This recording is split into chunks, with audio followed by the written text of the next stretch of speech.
તો મિત્રો અમે જઈ રહ્યા છે વડોદરાથી 8 કિલોમીટરના અંતરે આવેલ દેણા ગામે, જ્યાં વિશ્વામિત્રી નદીના કિનારે આવેલ વ્યાસેશ્વર મહાદેવના દર્શને જઈ રહ્યા છે.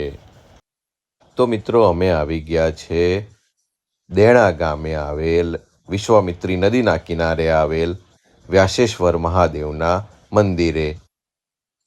આપ જોઈ રહ્યા છો મંદિરની આજુબાજુ જે વિશ્વામિત્રી નદી છે, અહીંયા સુંદર નજારો, કુદરતી સૌંદર્ય છે. તો મિત્રો, દરેક શિવ પ્રેમીઓને વિનંતી કે જો તમે આ વ્યાસેશ્વર મહાદેવના દર્શન કરવા માગતા હો તો વડોદરાથી માત્ર 8 કિલોમીટરના અંતરે આ મંદિર આવેલું છે.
ओंकारं बिंदु संयुक्तं नित्यं ध्यायान्ति योगिनो कामदं मोक्षदं चैव ओंकाराय नमः। पवित्र श्रावण मास અને પવિત્ર શ્રાવણ માસની અંદર ભગવાન પરમાત્મા વ્યાસેશ્વર મહાદેવના સાનિધ્યની અંદર આપણા વડોદરા નગરી અને વડોદરા નગરીના ઈશાન ખૂણાની અંદર આવેલું એવું મહાદેવનું અદ્ભુત મંદિર જે વ્યાસેશ્વર મહાદેવ છે. તો ભગવાન પરમાત્માની કૃપાથી આ વ્યાસેશ્વર મહાદેવની એક કથા પણ એવી છે જે પૌરાણિક છે. અને એ કથાની અંદર એવું છે કે ભગવાન સાક્ષાત સ્વયંભૂ પોતે પ્રગટ થયા છે. વર્ષો પહેલા અહીંયા ગાયો ચરાતી હતી, ગોચર હતું, આ બધું જંગલ જ હતું.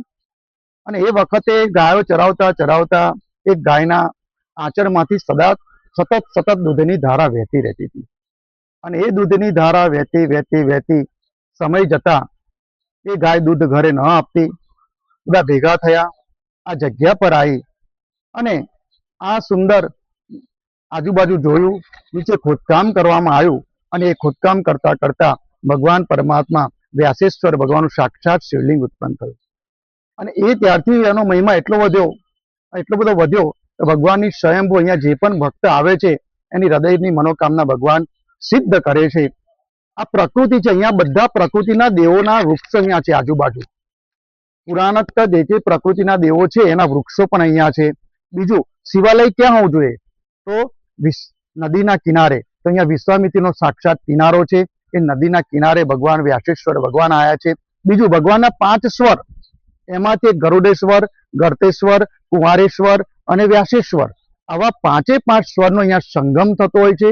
તો અદ્ભુત સ્થાન છે અને અદ્ભુત સ્થાનની અંદર અહીંયા શ્રાવણ માસ નિમિત્તે ભૂદેવો પણ આવે છે અને એવા જે વ્યાસેશ્વર મહાદેવના સાનિધ્યના જે છે ઉમેશભાઈ ગીરી, એ પોતે ભગવાનને ધૂપ દીપ નૈવેદ્ય સહિત અને શ્રાવણ મહિનામાં 12 વાઇઝ યંત્ર બનાવી ફૂલનો શણગાર કરી અને સુંદર ભગવાનની શોભા કરે છે અને ભક્તો આવે છે, પોતાની મનોકામના પૂર્ણ કરે છે. અહીંયા સાક્ષાત ચિંતામણી પાઠેશ્વરનો પણ પ્રયોગ થાય છે. આખો મહિનો 1.25 લાખ પાઠેશ્વરની પૂજન અર્ચન થતું હોય છે. એના દર્શન કરી, દ્વાદશ જ્યોતિર્લિંગના સાક્ષાત દર્શન કરી લોકો પોતાનો મનનો આનંદ હોય છે એ આનંદ અહીંયા વ્યક્ત કરે છે. તો આવું સુંદર સ્થાન છે, ભવ્ય સ્થાન છે. તો આપણે આ નગરીમાં આવો અને વડોદરા નગરીના છે તો ગામજનો આજુબાજુના આ સાનિધ્યમાં આવી પોતાના ભજન કીર્તન કરી સતત ભગવાનમાં પરમાનંદ રહે છે અને ભગવાનનો આનંદ કરે છે. તો આ મહિનો ભગવાન પરમાત્મા મહાદેવનો છે અને એ મહાદેવના ચરણોમાં કોટી કોટી વંદન કરી અને ભગવાનને પ્રાર્થના કરીએ કે સદાય ભગવાન જય કરજે, સનાતન ધર્મનો જય, ભારત માતા કી જય. ઓમ નમઃ શિવાય. હર હર મહાદેવ. જી મહારાજ, વડોદરાથી આ કેટલું દૂર આવેલું છે? વડોદરાથી અહીંયા મંદિરે આવવું હોય, વ્યાસેશ્વર મહાદેવ આવવું હોય તો કેવી રીતે આવવાનું રહેશે, થોડું જણાવજો. વડોદરા નગરી છે તો વડોદરા નગરીથી આપણે વીઆઈપી રોડથી સીધા આપણે હરણી ગામમાં આવીએ એટલે હરણી ગામમાં એક પ્રસિદ્ધ મંદિર છે ભગવાન પરમાત્મા હનુમાનજીનું. અને હનુમાનજીના દર્શન કરતા કરતા તમે થોડા આગળ આવો એટલે એક નવનાથમાંથી મોટનાથ મહાદેવ છે અને એ નાથના દર્શન થાય. પછી ધીરે ધીરે આવો તો એક પંચમુખી હનુમાન છે, એ દાદાના દર્શન થાય. પાછું તમે સીધા નાકની દાઢીએ ધીરે આગળ સીધા આવો તો દેના ચોકડી આવે અને દેના ચોકડીથી તમે દેના ગામમાં થઈ અને દેના ગામના પાદરે તમે આવો ને, ડુમાર અને દેના ગામના પાદરના વચ્ચે સાક્ષાત મહાદેવ વિશ્વામિત્રીના નદીના કિનારે બિરાજમાન છે.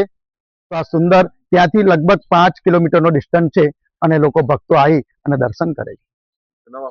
મારું નામ છે મનીષભાઈ આચાર્ય, વડોદરા, ગુજરાત.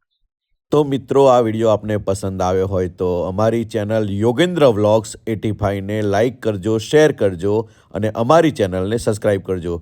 હર હર મહાદેવ.